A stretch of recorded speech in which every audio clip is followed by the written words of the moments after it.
मुझे क्या मिला?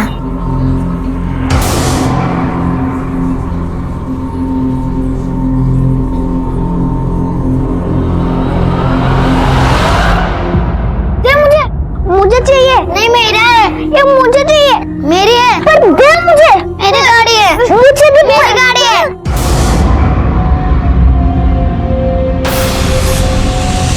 दे गाड़ी मुझे। आजकल के बच्चे भी खूब हैं। सेम गिफ्ट मिला इन्हें, लेकिन फिर भी देखो कैसे लगा। गाड़ी। तुम्हारा बेटा देखो कितना ड्रामेबाज है, बड़ा होकर देखना एक्टर बनेगा।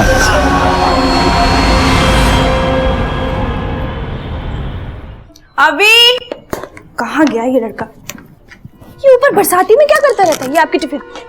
अभी मैं पापा जा रहे हैं, होमवर्क कर लेना। कोई जवाब नहीं। यस मम्मी, हाँ मम्मी, कुछ नहीं। होमवर्क कर लेना और गेम बाद में, ठीक है? आपने टिफिन ली?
जाओ कंबल लाओ, कंबल लाओ, जाओ।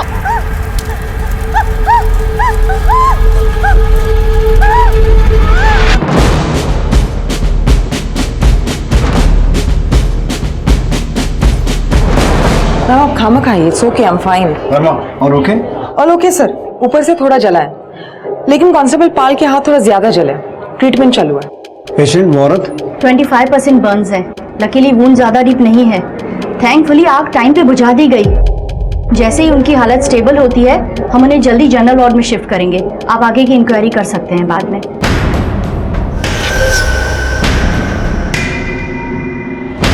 मैटर क्या है, कुछ पता चला? ये औरत है कौन? सर ये वही है, मैंने आपको बताया था ना, इसने अपने हस्बैंड के बारे में गुमशुदगी की रिपोर्ट लिखाई थी। 6 महीने से उसे ढूंढ रही है। नमस्कार, मैं इंस्पेक्टर विक्रम ठाकुर। फरीदाबाद में मेरी पोस्टिंग हुए कुछ ही दिन हुए थे बतौर थाना इंचार्ज। मैंने चार्ज अभी तक ठीक से संभाला भी नहीं था कि अचानक एक इतना अजीब केस सामने आया। कह सकते हैं कि मेरे करियर का अब तक का सबसे चैलेंजिंग केस था ये। शुरुआत हुई थी एक औरत की अटेम्प्टेड सुसाइड से, लेकिन इस केस में आगे जो भी होने वाला था वो तो हमने कभी सपने में भी नहीं सोचा था। एनीवे, इस पॉइंट पर हमारे सामने 2 सवाल थे। पहला ये कि ऐसा क्या हुआ था कि उस औरत ने पुलिस स्टेशन में आकर सबके सामने अपने आप को जिंदा जलाने की कोशिश की, और दूसरा, क्या इसमें हमारे डिपार्टमेंट का फॉल्ट था? हमारे काम में किसी कमी या लापरवाही की वजह से उसे ये कदम उठाना पड़ा? मैडम कुछ करिए, ढूंढ निकालिए मेरे शोहर को। वो अभी तक घर नहीं आए। देखिए, काम डाउन, आप ठीक से पहले डिटेल्स दे दीजिए। मैडम मुझे बहुत डर लग रहा है, कहीं उनके साथ कुछ गलत हो क्या? आप कुछ करिए ना। आप उनकी डिटेल्स, उनका नाम, उम्र वगैरह और उनकी एक फोटो दे देना। फोटो नहीं है मैडम मेरे पास। कोई फोटो नहीं? जी नहीं। मोबाइल में या ऑनलाइन साइट पर कहीं पर? नहीं मैडम, मेरे पास उनका कोई फोटो नहीं। वो क्या है ना कि उन्हें फोटो वगैरह खिंचवाना पसंद नहीं था। ठीक है। Ajay, yes ma'am. एक स्केच आर्टिस्ट बुलाओ और इनकी मदद से एक स्केच बनवाओ। आपके पति का नाम क्या बताया आपने? आतिफ अंसारी। मैडम आप मुझसे वादा करिए, आप ढूंढ निकालेंगी ना उन्हें? मैं उन्हें खो नहीं सकती। काम सर, घर के आसपास पूछताछ की, स्केच भी सर्कुलेट करवाई, लेकिन आतिफ से रिलेटेड कोई इंफॉर्मेशन हाथ नहीं लगी। स्ट्रेंज। हाँ सर, पड़ोसियों ने उसके बारे में सुना जरूर है, लेकिन उसे या दोनों को एक साथ कभी नहीं देखा। पति को तो मैंने कभी देखा नहीं, मतलब कुछ ही महीने हुए इधर शिफ्ट होके। कभी कभी जिक्र करती है कि काम के दौरान बाहर ही रहते हैं। सबा ने बताया था कि आतिफ उसे अपने फर्स्ट हस्बैंड फिरोज के थ्रू मिला है। आतिफ भी फिरोज की तरह ट्रांसपोर्ट बिजनेस में है। लेकिन जब ये बात हमने फिरोज की माँ से पूछी तो उन्हें भी आतिफ के बारे में कुछ भी नहीं पता था।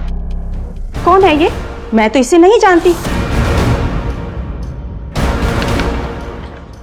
ये है मेरा बेटा फिरोज। 1.5 साल हो गए उसे लापता हुए, और वो सबा 2 महीने में ही सब कुछ छोड़ छाड़ कर चली गई। फिर क्या, ढूंढने से भी नहीं मिला। पुलिस ने भी मामला बंद कर दिया। तो ये ऑपरेट कहाँ से करते थे? सर, एज ऑफ सच कोई ऑफिस या शॉप नहीं है इनका, लेकिन सेक्टर 8 में जितने भी ट्रांसपोर्ट एजेंसीज है, गैरेजेस हैं, वहां पूछताछ की। किसी ने भी उस स्केच को पहचानने से मना कर दिया। इस नाम का कोई भी नहीं है यहाँ पर। तो ये आतिफ नाम का कोई आदमी है भी या नहीं? वही तो सर, ना कोई डॉक्यूमेंट्स, ना कोई आईडी प्रूफ, ना ही कोई फोटो।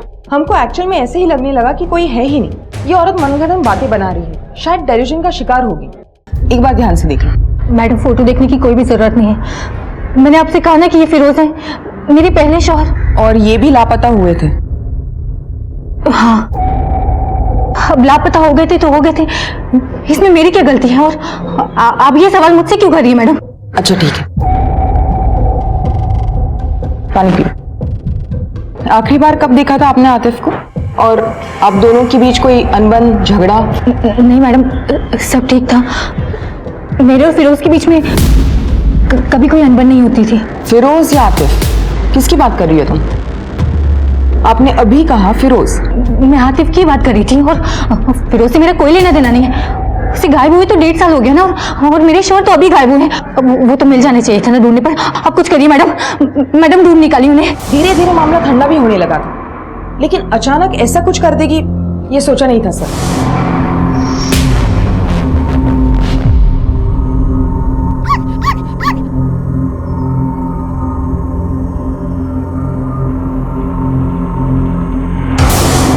ये मेरा पप्पी मेरे साथ खेलेगा, है ना पप्पू?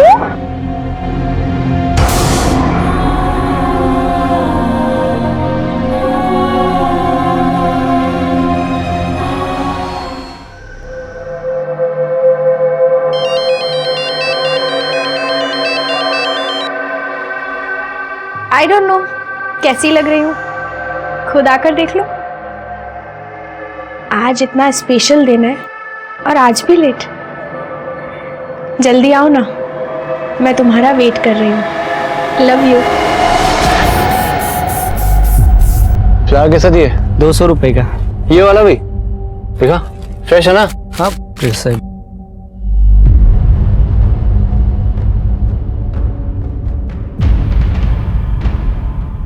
आतिफ फिरोज के खास दोस्त थे, दोनों साथ में ही बिजनेस किया करते थे। इस मामले को पुलिस ने तो बंद कर दिया था, लेकिन हमें ताने देना नहीं। मैंने तय कर लिया था अब मैं इस घर में नहीं रहूंगी। वो तो अल्लाह का शुक्र है कि आतिफ मेरे साथ थे।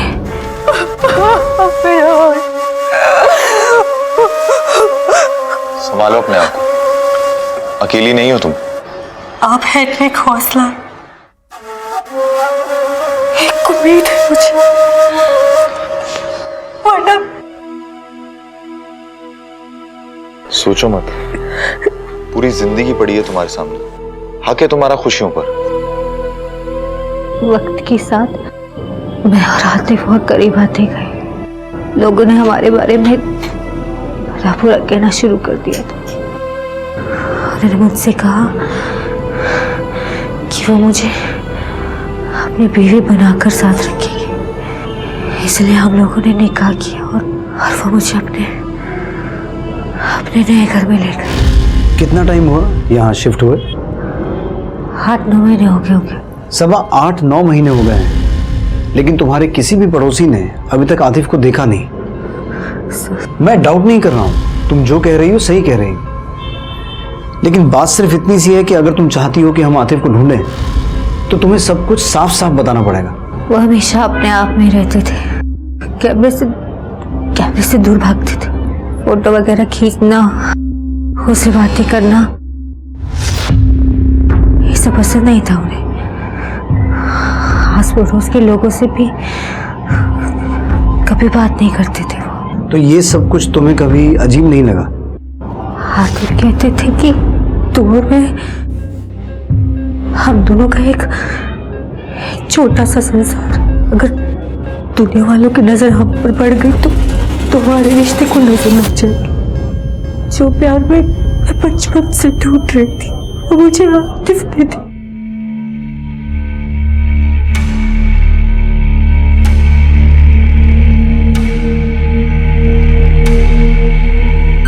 चुप हो जा। मम्मी डांटेगी, चुप हो जा। अभी कहाँ हो तुम? चुप हो जा। चुप हो जा।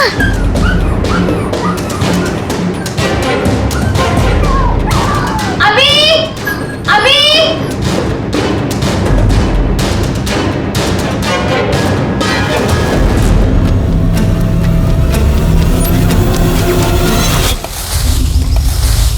अरे भाई जल्दी जल्दी करो, शाम होने वाली है।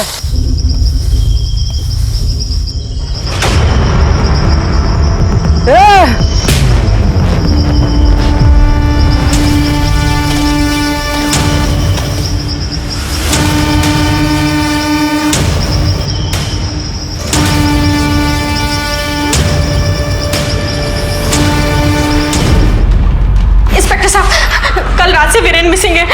वीरेन मेरे हस्बैंड। सर प्लीज मेरी हेल्प कीजिए सर, उन्हें ढूंढिए सर। देखिए आप आराम से बैठिए। जी बताइए क्या हुआ? ये उनकी फोटो है सर, क्रिमिनल लॉयर है वो। फ्रेश है ना? हाँ। मैं उनका फोन भी ट्राई कर रही हूँ लेकिन उनका फोन स्विच ऑफ आ रहा है। सर कल हमारी मैरिज एनिवर्सरी थी, उनके घर आने के बाद हम लोग सेलिब्रेट करने वाले थे, लेकिन सर कल रात से वो घर नहीं लौटे सर। अच्छा, आपने इनका पूरा नाम क्या बताया? वीरेन भाटिया। अच्छा, उनकी पूरी डिटेल्स दीजिए। Age 32, height 6 feet. और सर कल जब वो घर से निकले थे तो उन्होंने लॉयर की ड्रेस पहनी थी। और सर वो ऑफिस बाइक से आते जाते। देखिए मैम, आप चिंता ना कीजिए, हम उन्हें जल्दी ढूंढ लेंगे। आखिरी बार जब इनकी अपनी बीवी से बात हुई थी, ऑफिस से निकल रहे थे। हाँ, आया था वीरेन की वाइफ का फोन। वेडिंग एनिवर्सरी थी, वाइफ से बात करके इमीडिएट घर चला गया था वो। वाइफ को जानती हैं आप इनकी? जी, ऑफिस फंक्शन में मिली थी, प्लस वीरेन भी बात किया करते थे वाइफ के बारे में। संबंध कैसे हैं दोनों के, कुछ आइडिया है आपको? फिर शादीशुदा जिंदगी तो ठीक ही थी, दोनों खुश लगते थे। मतलब इतना करीब से नहीं जानता मैं, पार्टी वगैरह जब ऑफिस की होती थी तो बात हो जाती थी। मैंने सुना है क्या उनकी बीवी का अफेयर था किसी के साथ?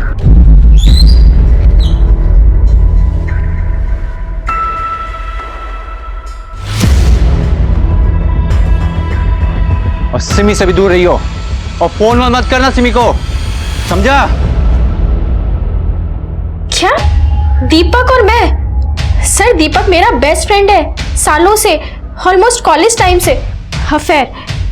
सर अगर वीरेन को ऐसा कुछ लगा होता तो मुझसे इस बारे में डिस्कशन जरूर करते, और सर उन दोनों का अगर झगड़ा हुआ होता तो वीरेन मुझे बताते या दीपक मुझे बताता।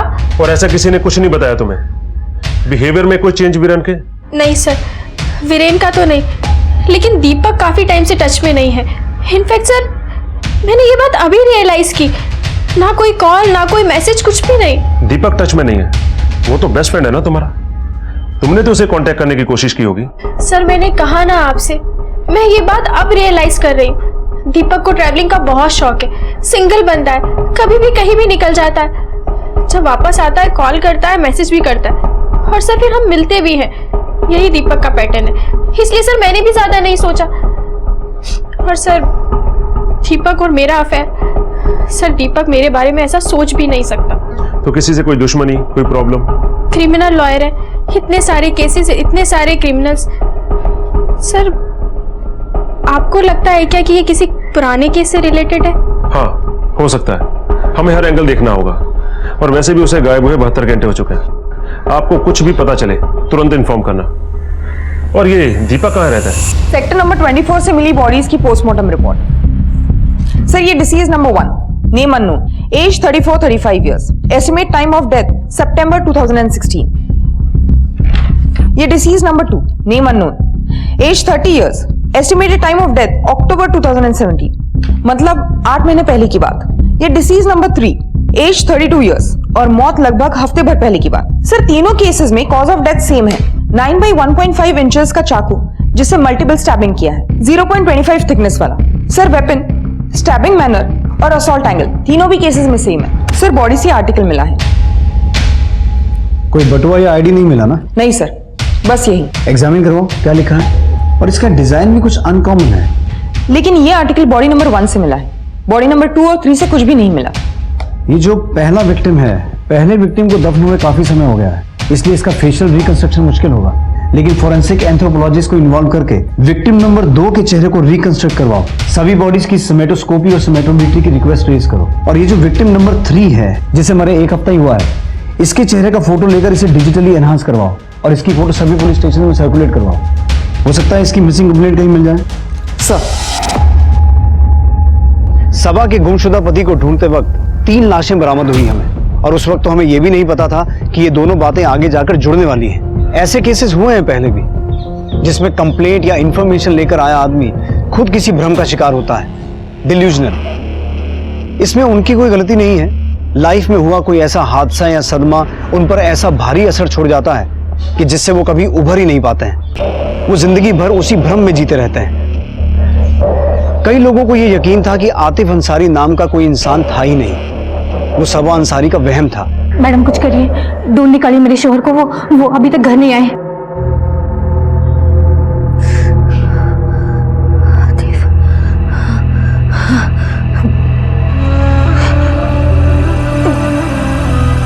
सबा, ये तुम क्या कर रही हो? रुको सबा, सबा तुम चल भी नहीं पा रही हो। डॉक्टर, डॉक्टर, जाने मुझे। डॉक्टर, सबा क्या हो रहा है? सबा ये सब क्या है? वापस जाओ, तुम्हारा इलाज अभी तक पूरा नहीं हुआ है। इसके पास जाओ, मुझे आने देना। आप लोग मुझे नहीं रोक सकते।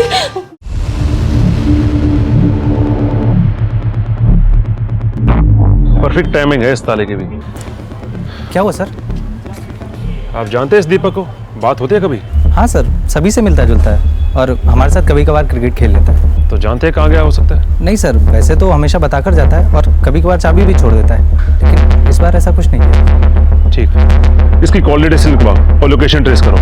देखो कि ये सिमी के टच में था कि नहीं।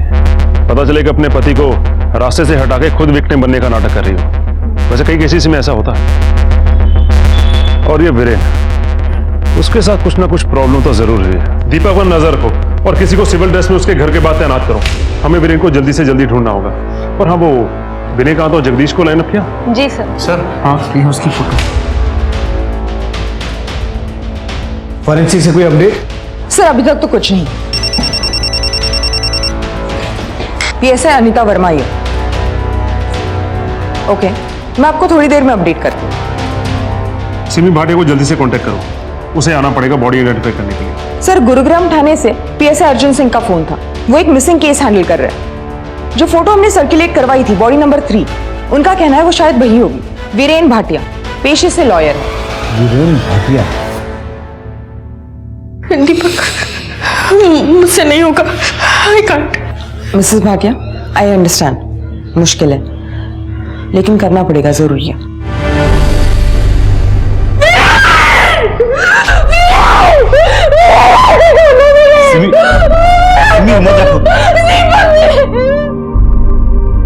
सर इस पोस्टमार्टम रिपोर्ट में जो भी पॉसिबिलिटी निकली थी वो तो कंफर्म होती है ना कि इस सब में एक ही मर्डर है, वरना तीनों बॉडीज एक ही जगह दफन क्यों होती? एक मर्डर और एक मोटिव। आपने किसी सस्पेक्ट को नैरो डाउन किया है? सर हम पर्सनल एंगल टटोल रहे थे। विक्टिम का एक दोस्त भी है, दीपक रेजा। मैं वीरेन को भला कुछ क्यों करूंगा? जस्ट बिकॉज वो लापता है या कोइंसिडेंटली मैं आउट ऑफ सिटी गया हुआ था? तेरा और वीरेन का झगड़ा होना और उसका अपनी बीवी से दूर रहने को कहना, और उसके बाद अचानक से वो गायब हो गया और अगले दिन तू गायब हो गया, और ये सब कोइंसिडेंस था? हाँ गया था सर, मेरी अपनी कुछ पर्सनल प्रॉब्लम चल रही हैं, इसलिए शहर से दूर चला गया था। कौन सी पर्सनल प्रॉब्लम? मेरा ब्रेकअप हो गया था मेरे पार्टनर से। पार्टनर? वो सिमी? सिमी? सर ये आप क्या कह रहे हैं? सिमी और मेरा अफेयर? इम्पॉसिबल। क्यों?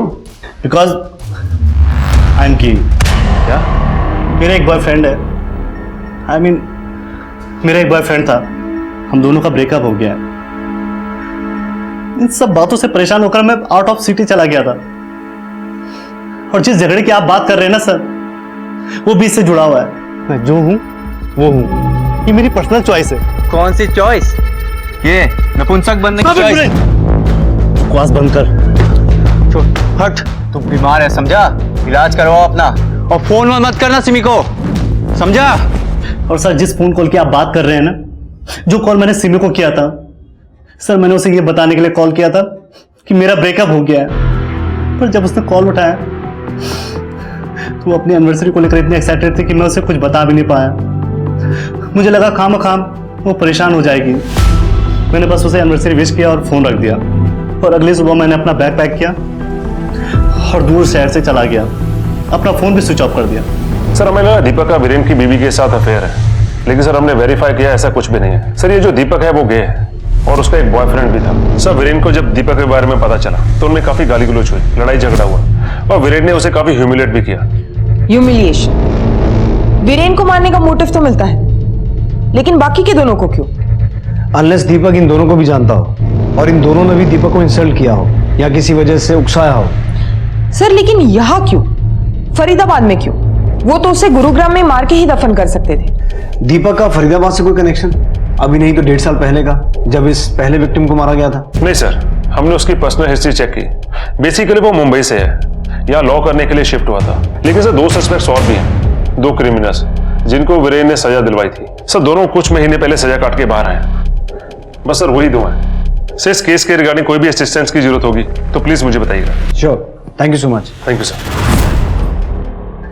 साहब मेरे शॉल मिले, मेरे हाथ मिले साहब। सबा हम कोशिश कर रहे हैं।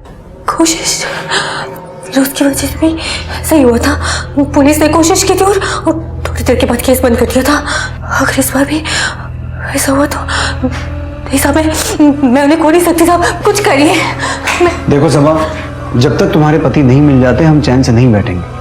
तुम घर जाओ, जैसे कुछ पता चलेगा हम तुम्हें इन्फॉर्म करेंगे।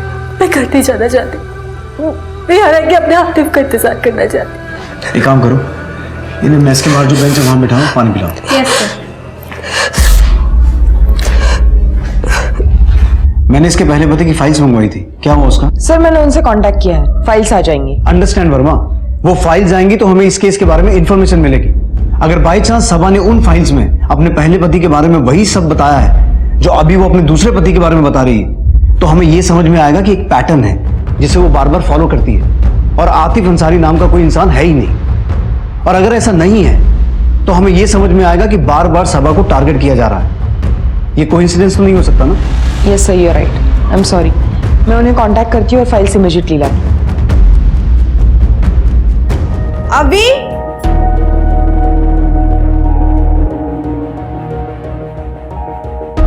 अभी ये ऊपर ही होगा, पता नहीं ऊपर बैठ के क्या करता रहता है। अभी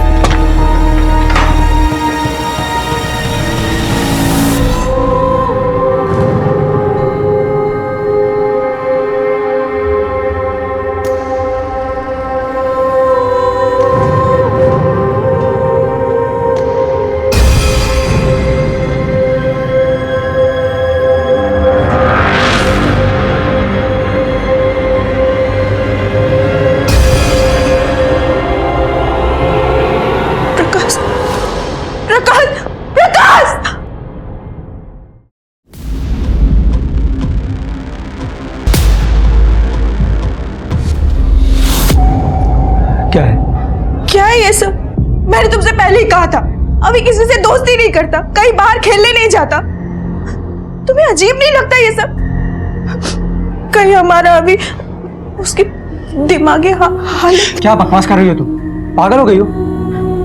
ये सब मुझे टाइम पास के लिए किया होगा, कोई प्रॉब्लम नहीं है उसके साथ, कोई फेज होगा और ऐसे फेज से सभी गुजरते हैं। इतना बवाल करने की क्या जरूरत है? मैंने कभी किसी बच्चे को ऐसे करते नहीं देखा है। फिर वही अभी नॉर्मल है, दूसरे बच्चों की तरह। माँ हो या दुश्मन, ये सब सोचोगी ना तो डीमोरलाइज हो जाएगा। और तो और बाहर के लोग क्या सोचेंगे, पागल कहेंगे। स्टेम रह जाएगी जिंदगी भर के लिए। लुक, तुम उससे कुछ मत कहना, मैं उससे बात करता हूँ, सब ठीक हो जाएगा। ओके?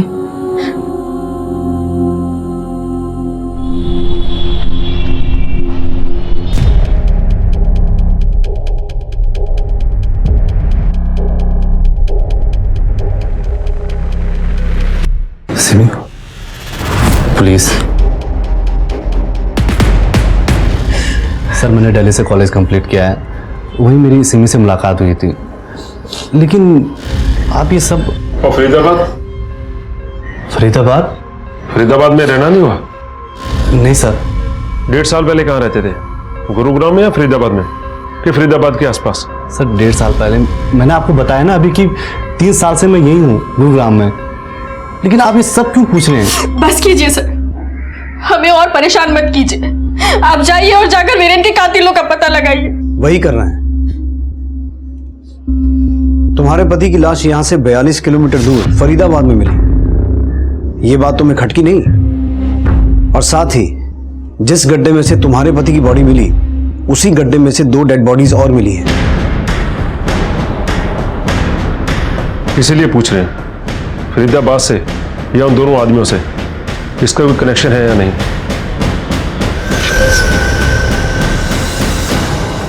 सिंह, तुमने जिन 2 क्रिमिनल्स के बारे में बताया था जिनकी वीरेन से दुश्मनी हो सकती है, क्या नाम थे उनके? विनय कांत एंड जगदीश।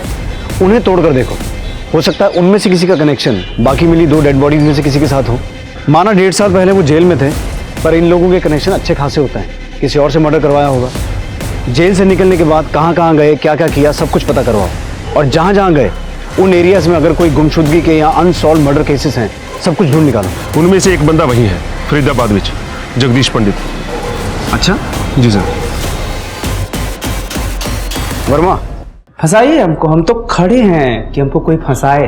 हमारा तो जन्म हुआ इस पृथ्वी पे कि एक मामले में से फंस के निकले तो दूसरे में फंस जाए। मैं जितना पूछ रही हूँ। क्यों पूछ रही? सवाल तब पूछा जाता है जब जवाब की कोई वैल्यू हो। एकदम चुप।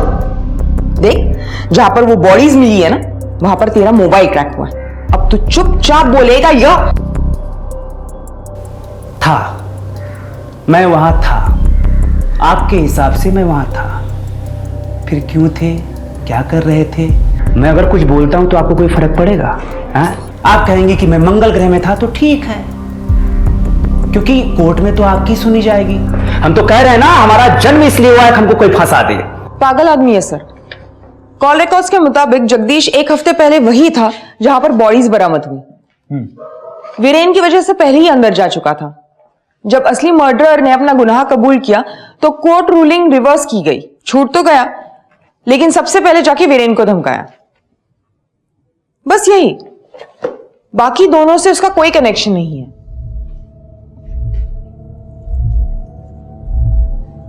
क्या हुआ सर? ये वही रिंग है ना जो हमें एविडेंस में मिली थी? ये तो वही सबा का पहला पति फिरोज, जो फाइल्स तुम लेके आई हो मैं वही पढ़ रहा हूं। इसका मतलब ये हुआ कि जो 3 डेड बॉडीज हमें मिली हैं, उनमें से एक डेड बॉडी सबा के पहले पति फिरोज की हो सकती है।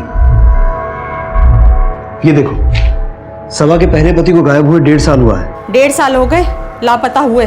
उसे गायब हुए तो 1.5 साल हो गया ना। और पोस्टमार्टम रिपोर्ट के मुताबिक पहला आदमी जो मरा था वो भी 1.5 साल पहले ही मरा था। मतलब टाइमलाइन भी मैच होता है। Yes sir. सबा है ना बाहर? सर, वो डेड बॉडी फिरोज की है, इस बात को कंफर्म करने के लिए हमें डीएनए एविडेंस की जरूरत पड़ेगी।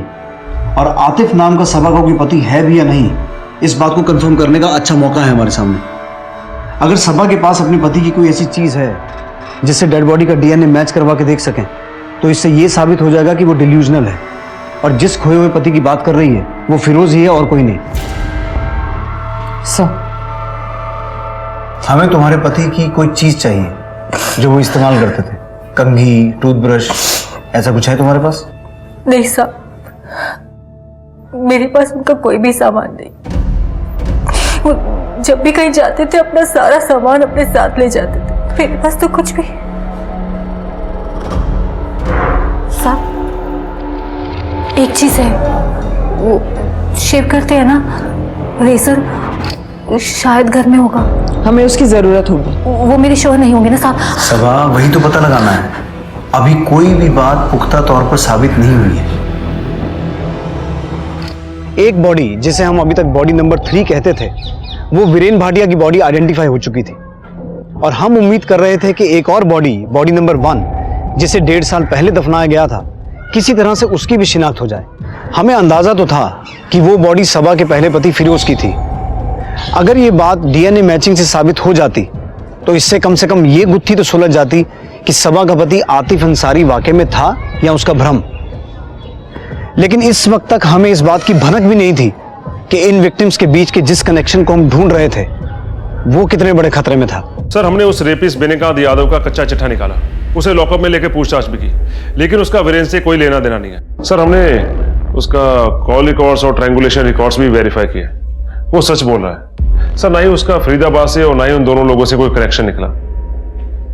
अब एक ही उम्मीद बाकी है सिंह, अगर ये कंफर्म हो जाए कि सबसे पुरानी डेड बॉडी सबा के पहले पति फिरोज की है तो हमारा काम। Sir, DNA reports no match. जो रेजर सबा ने दिया उससे जो डीएनए मिला वो बॉडी नंबर 1 से नहीं मैच करती। इसका मतलब है सबा के साथ फिरोज के अलावा वाकई में कोई रह रहा था जिसका वो रेजर है। सर, यानी आतिफ अंसारी नाम का आदमी वाकई में उसका पति हो सकता है। यानी आपका अंदाजा सही निकला, सबा सच कह रही थी। सबा आतिफ के बारे में सही बोल रही थी, ये तो इस केस का एक एंगल है।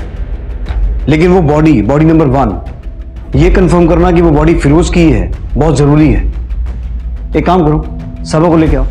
साहब, फिरोज की तो कोई भी चीज़ मेरे पास नहीं है। मुझे लगा आप लोग आतिफ की बात कर रहे हैं। इसका मतलब है कि वो बॉडी आतिफ की नहीं है। मतलब मेरे आतिफ अभी भी सही सलामत है, वो जिंदा है। ये बात सही है कि वो लाश आतिफ की नहीं है, लेकिन इससे ये साबित नहीं होता कि आतिफ सही सलामत है। मैं तुम्हें कोई झूठी तसल्ली देना नहीं चाहता। अब मुझे ये बताओ कि तुम्हारे पास फिरोज की कोई भी चीज़ नहीं है? नहीं साहब, मेरे पास फिरोज का कोई भी सामान नहीं है।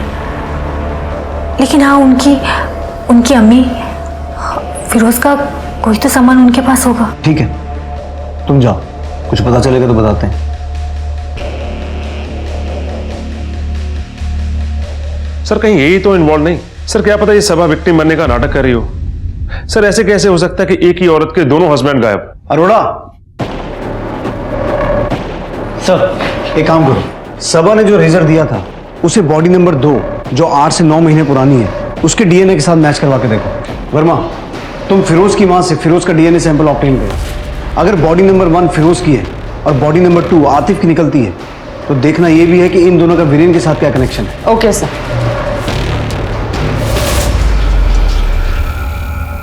सर, फिरोज की मां के डीएनए से बॉडी नंबर 1 का डीएनए मैच हो गया। इसका मतलब वो बॉडी फिरोज की है।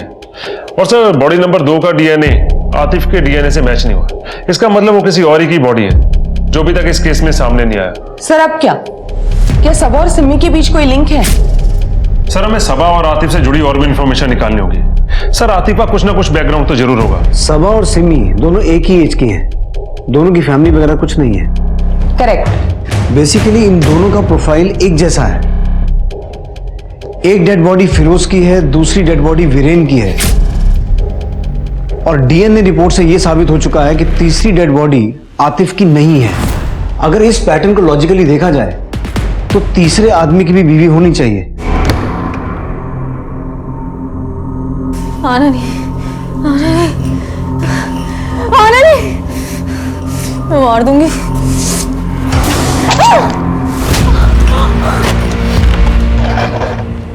मुझे लगता है हम अभी तक इस केस को गलत एंगल से देख रहे थे। मर्डर के निशाने पर फिरोज या वीरेन नहीं, सबा और सिमी थे। हमें उस तीसरी औरत को ढूंढ निकालना होगा इससे पहले कि वो सीरियल किलर किसी और बेगुनाह को अपना निशाना बनाए। तुम? हाँ, बस एरिया में था, सोचा खबर लेता चलूं। अच्छा, आओ ना, अंदर आओ, आओ बैठो। थैंक्स।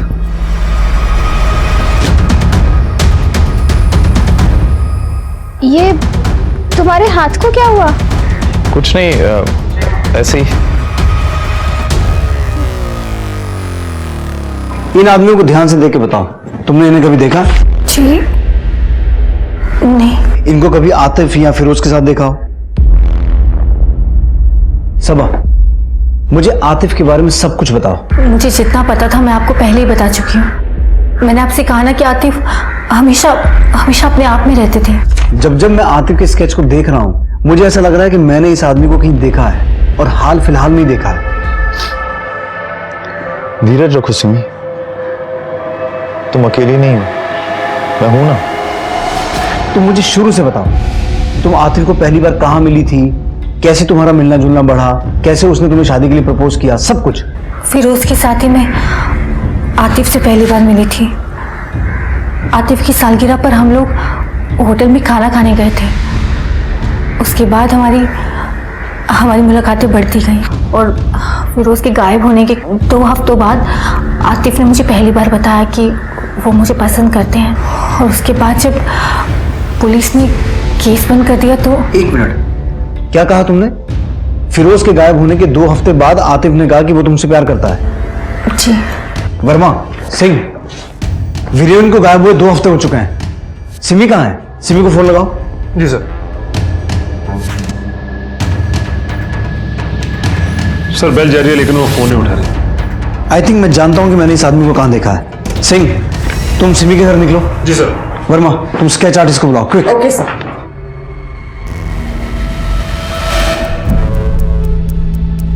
थोड़े बाल ऐड करो,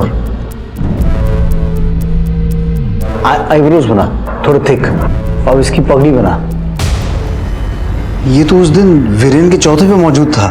क्या नाम था इसका? अम्बरीश, राइट? सब ठीक हो जाएगा। क्या ठीक हो जाएगा? अपने ठीक होने के लिए अब बचा भी क्या है? मेरे तो सब कुछ वीरेन ही थे, कोई फैमिली भी नहीं है। मैं वीरेन के बिना बिल्कुल अकेले हो गई हूँ, बिल्कुल अकेले। अकेली नहीं है, हम सब हैं आपके साथ। आपको कभी भी किसी भी चीज की जरूरत पड़े, मन हल्का करने के लिए अगर आप बात। लो, तब तक चाय पी लो, जरा में आराम मिलेगा। आप सभी लोगों का बहुत बहुत धन्यवाद, आप लोग यहाँ आए।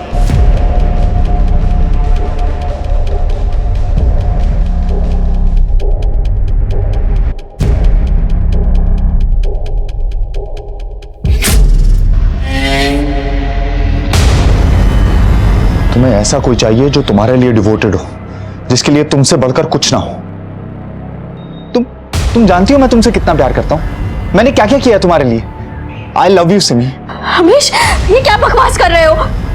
मैंने सोचा था कि तुम बहुत अच्छे इंसान हो, वीरेन के दोस्त होने के नाते, लेकिन। हाँ तो हूं ना, मैं बहुत अच्छा इंसान हूं। देखो, तुम मुझे जानती नहीं हो, तुम मुझे एक चांस दो, तुम मुझे देखोगी ना तो तुम्हें समझ आ जाएगा मैं तुमसे कितना प्यार करता हूं। स्टॉप इट अमरीश, लीव, जाओ यहाँ से। नहीं जाऊंगा, जो करना है कर लो। सुनो ना सिमी, प्यार से मान जाओ, नहीं तो तुम्हारे साथ भी वही करना पड़ेगा जो बाकी लड़कियों के साथ किया था।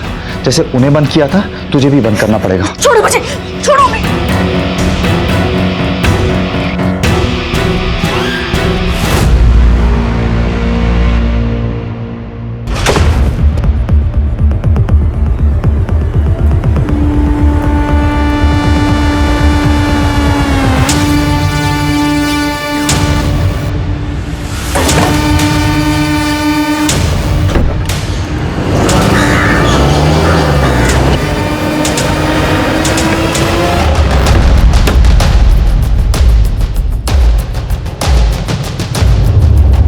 तुम जल्दी से पिछली तरफ देखो।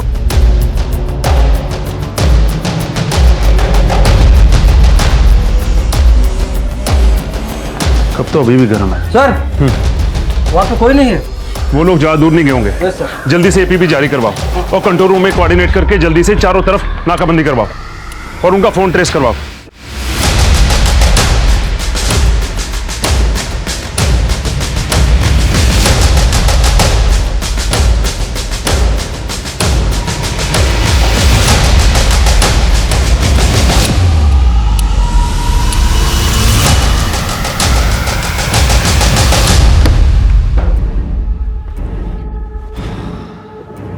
हो गया, कर दिया ना सब खराब। क्या क्या सपने देखे थे। हाँ, प्यार देना चाहता था ना, प्यार लेना चाहता था। उस सबा को देखो, कितनी अच्छी है वो, प्यार की असली कीमत जानती हो। सिमी, सिमी उठो ना, सिमी।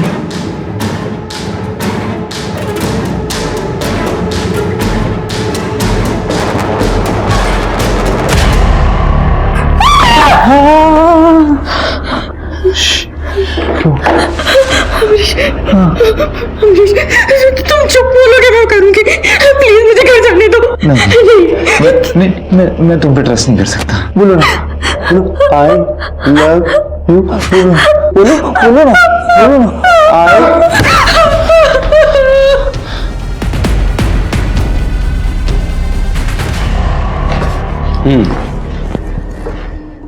तो प्यार हो गया तुझे सबा, सिमी, पायल से? हाँ, प्यार हो गया सबसे, इसीलिए मारा उनके पति हुआ।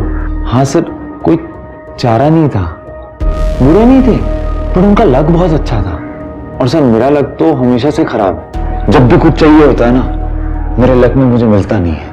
और उनको, फिरोज, वीरेन, उनको सब कुछ मिल जाता है। अब मुझे उसे छीनना पड़ा ना। और सर ये अभी नहीं, बचपन से चलता हुआ आ रहा है। मेरी गाड़ी है। मुझे हमेशा दूसरों की चीजें छीननी पड़ती है सर।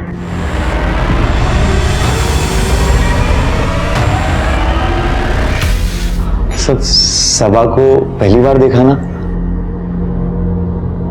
तो मुझे प्यार हो गया, तो मैं अभी से आतिफ बन गया। सब कुछ अच्छा चल रहा था सर, मैं और सबा। सर फिर मैं पायल से मिला, फिर पायल से प्यार हो गया, और फिर तुझे सिमी से भी प्यार हो गया। सर उसी के चक्कर में तो ये बनाऊं।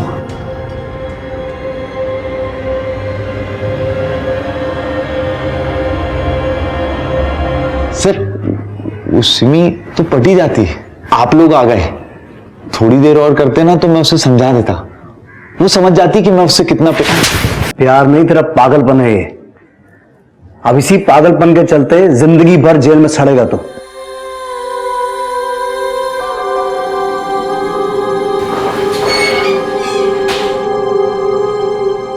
Cone man, serial killer, Amrish, Atif, अवी, आखिर हमारे हाथ लग ही गया। कोई भी रातों रात गुनाहगार नहीं बनता। अभी को भी एक मर्डरर बनने में समय लगा, और ये सब कुछ उसके माँ बाप के सामने हुआ। अगर उसके माँ बाप समय रहते उसे रोक देते तो फिरोज, वीरेन और पायल के पति सौरभ की जान बच जाती।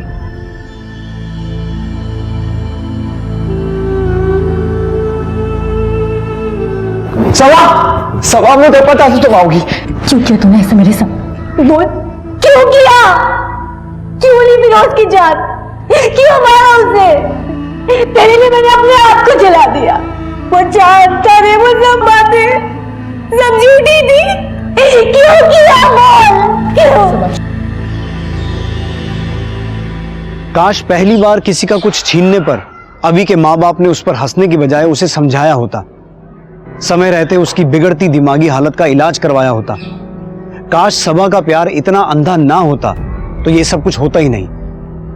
आपकी फैमिली के लोगों में, आपके आसपास आपको कोई भी ऐसी अजीब चीज नजर आए तो आंखें बंद मत कीजिए, मुंह मत मोड़िए, उसे ध्यान से देखिए, समझिए, और अगर जरूरत पड़े तो आवाज उठाइए, सवाल कीजिए। कल आपकी यही सतर्कता कई जाने बचा सकती है। अब मैं इंस्पेक्टर विक्रम ठाकुर आपसे विदा लेता हूं। आपसे जल्द मुलाकात होगी एक नए केस के साथ। तब तक देखते रहिए क्राइम पेट्रोल 10 तक। मकसद बताना नहीं, बचाना है।